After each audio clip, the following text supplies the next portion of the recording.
Hi, it's John Piazza. Are you using the OneKey MLS listing forms, or are you still having clients sign an HGMLS agreement? In this video, I break down the differences in the forms with the goal of assisting you in migrating to the new form and filling it out correctly with your clients. The two MLS agreements share most of the same language, but they were written approximately 4 years apart, with the OneKey agreement revised in May of 2020. So the newer OneKey agreement is not only more accurate, the language is much more up to date. Here are some specific differences between the two agreements. The OneKey agreement omits most of the language that is not specifically related to listing the property. The in-house sales paragraph, including all the definitions of agency relationships, the language related to the Fair Housing Act, and Article 10 of the Realtor Code of Ethics, have all been omitted. Since these paragraphs do not appear on the OneKey agreement, you do not need to obtain an additional owner signature for this, as you did with the HGMLS version.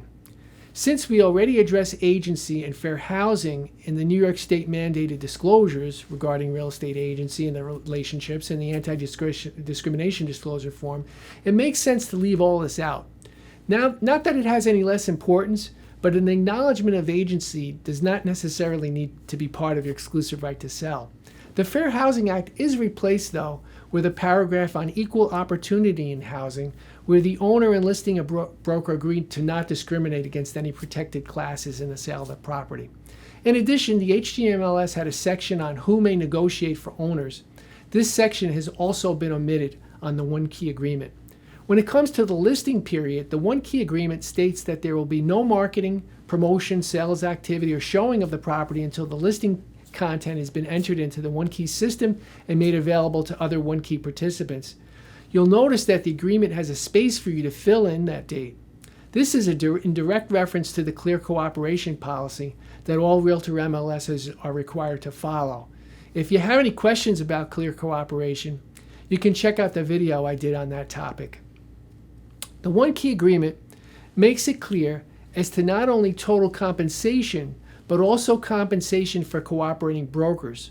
Although the HGMLS version addressed commission to be paid to agent, the focus was more on the total compensation, and what was being offered to cooperating brokers was in the form, but now it's much more prominent and requires to be initialed by the owner.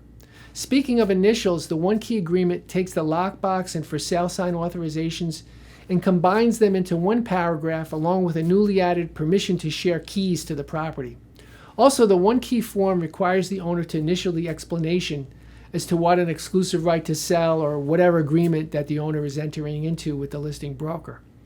So that covers it. Easy, right? You can find the OneKey forms when you log into OneKey and go to External Links, Forms and Documents. Let me know if you have any questions. Go out and get some listings. We can all use some inventory to sell. Thank you for watching and have a great day.